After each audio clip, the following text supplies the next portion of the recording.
Rajesh sir, मैं आज की स्टॉक्स की बातचीत करूं उससे पहले जो पहले हमने स्टॉक्स डिस्कस किए हैं उनकी बातचीत कर लेते हैं। पिट्टी इंजीनियरिंग और कल आपने जीआईपीसीएल दिया था, उनमें कोई अगर अपडेट्स हैं तो शेयर कीजिए। देखिए जीआईपीसीएल अभी 195 क्रॉस कर चुका है, बढ़िया चल रहा है, अभी भी होल्ड करके रख सकते हैं। अब स्टॉप लॉस अपनी कॉस्ट या उससे ₹2 ऊपर कर लीजिए।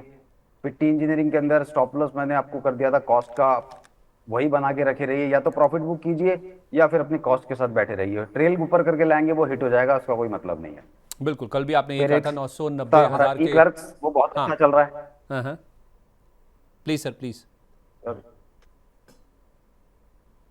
कंटिन्यू कीजिए सर। आवाज में प्रॉब्लम है सर। ई बोलिए सर, आप क्लर्क्स कुछ कह रहे थे, बोलिए। ई क्लर्क्स ई क्लर्क्स में भी अच्छा खासा पैसा बन रहा होगा।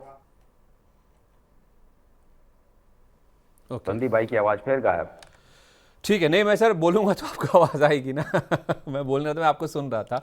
चलिए आज के स्टॉक्स की बातचीत करते हैं सर, जो आज स्टॉक्स ज़्यादा लाइमलाइट में फोकस में है।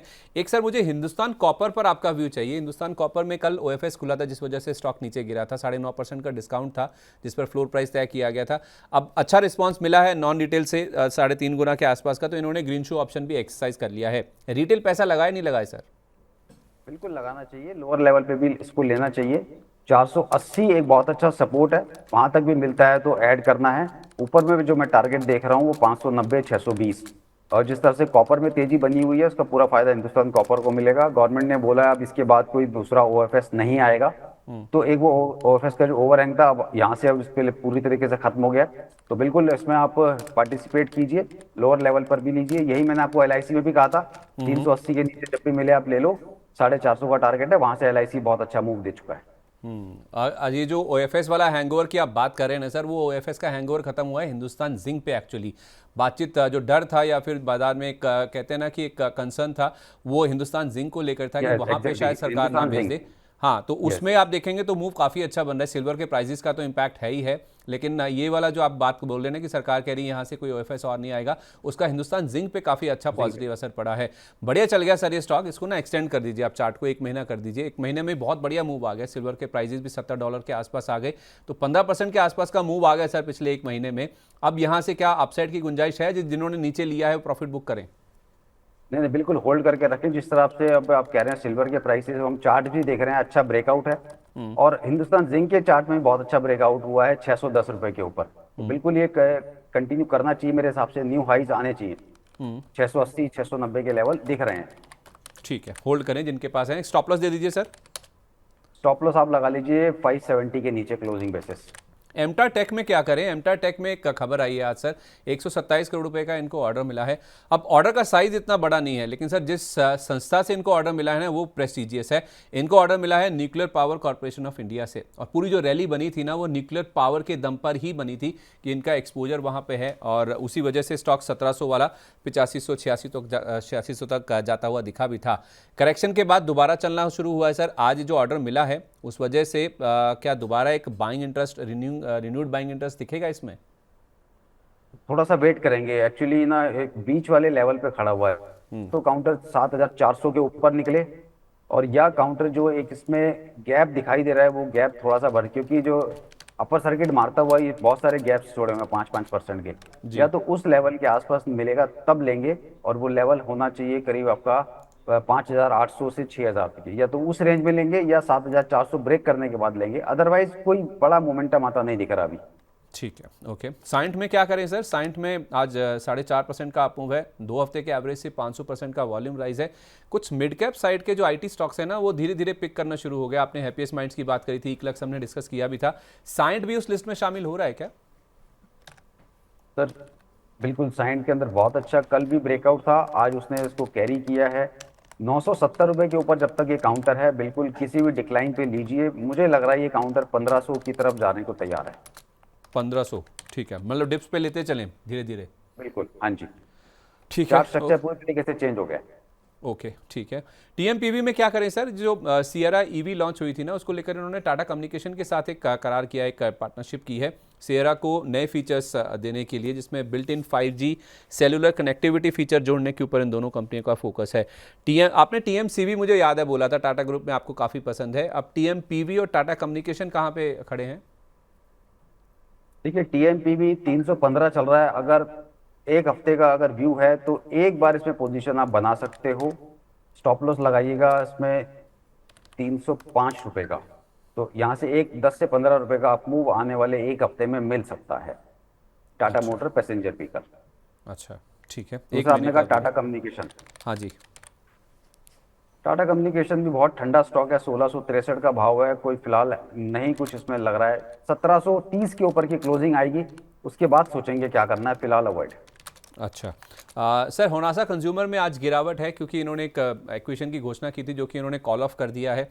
न्यूट्रास्यूटिकल स्ट्रैटेजी जो है वो कंपनी कह रही है कि अभी भी हमारी इंटैक्ट है, हम उसको लेकर प्रतिबद्ध है, लेकिन फ्लुएंस फार्मा में जो 58% स्टेक खरीदना था वो कुछ क्लोजिंग कंडीशंस पूरी नहीं हुई है, जिस वजह से ही कॉल ऑफ कर रहे हैं। आज की गिरावट सर, होनासा कंज्यूमर में एंट्री का मौका है या अभी और बाकी है गिरावट?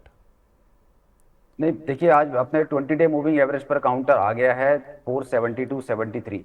अगर इसके नीचे क्लोजिंग देता है तो काउंटर हो सकता है नीचे, और भी नीचे जा सकता है करीब 440 रुपए तक। तो वहां अगर मिलता है तो एक बार ऐड कर सकते हैं, लेकिन अगर 440 के नीचे क्लोज कर दिया फिर चार्ट स्ट्रक्चर वीक हो जाएगा, फिर बाइंग अवॉइड कीजिएगा। ठीक है, 440 के आसपास मिले तो वहाँ पे ज़रूर आप खरीदारी करके चल सकते हैं। वरुण बेवरेजेस में क्या करें सर?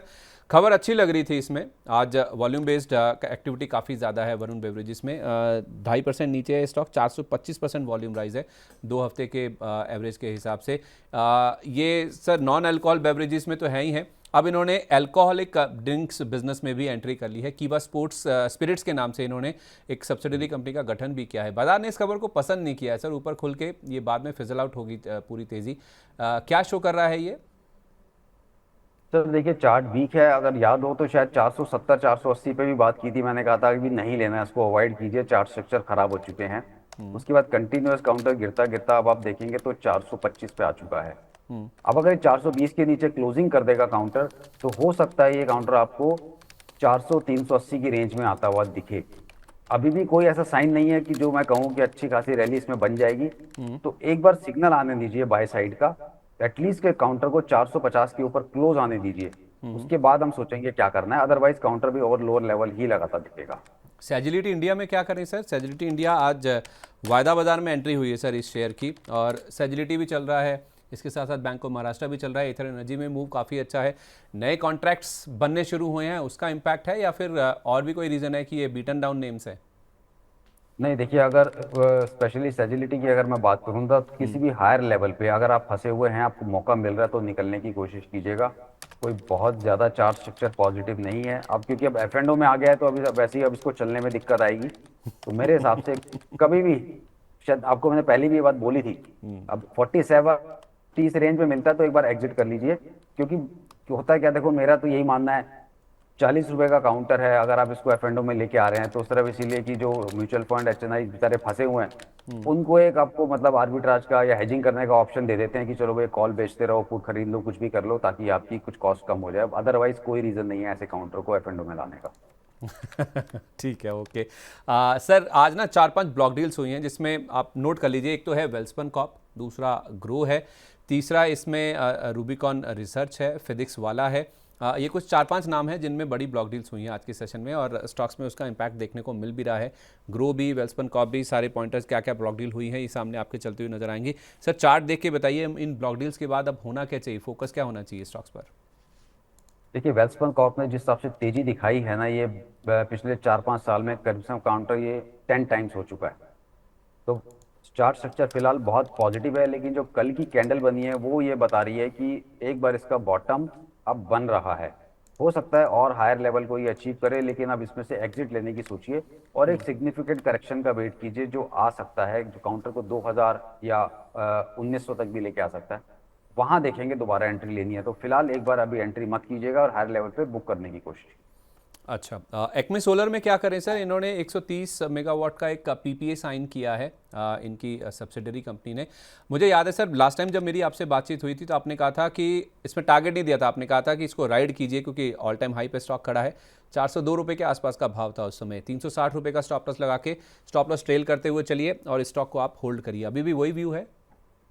अब स्टॉप लॉस आप 380 का कर लीजिए, इसको 380 के नीचे क्लोजिंग आएगी तो और थोड़ा सा वीक हो जाएगा, क्योंकि अगर पॉजिटिव न्यूज़ के बाद भी अगर काउंटर इतना रिएक्ट नहीं कर रहा है तो उसका मतलब कहीं ना कहीं हायर लेवल पे प्रॉफिट बुकिंग देखने को मिल सकती है।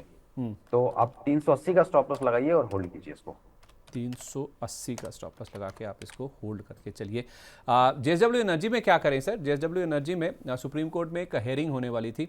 वो हेयरिंग थी Maharashtra state electricity distribution company यानी कि MSEDCL के अगेंस्ट, जो कि MERC का ऑर्डर था, जिसमें MERC का ऑर्डर आया था निकल के कि जेएसडब्ल्यू एनर्जी को, क्योंकि टैरिफ डिस्प्यूट था, तो इनको 600 करोड़ रुपए के आसपास की रकम मिलने वाली थी MSEDCL की ओर से। लेकिन वो हेयरिंग हो नहीं पाई है, डेफर हो गई है, उसमें थोड़ी सी देरी होती हुई नजर आई है। तो सर जेएसडब्ल्यू एनर्जी को लेकर व्यू क्या बन रहा है, चार्ट्स क्या बता रहे हैं? चार्ट्स में कुछ खास नहीं है, कोई सिग्नल नहीं है ना बाय का ना सेल का। 20 डे मूविंग एवरेज के भी नीचे कामकाज कर रहा है और 200 डे के ऊपर कामकाज कर रहा है, तो एक रेंज के अंदर फंसा हुआ है। 560 के ऊपर की क्लोजिंग मिलेगी तो मोमेंटम थोड़ा फास्ट हो जाएगा।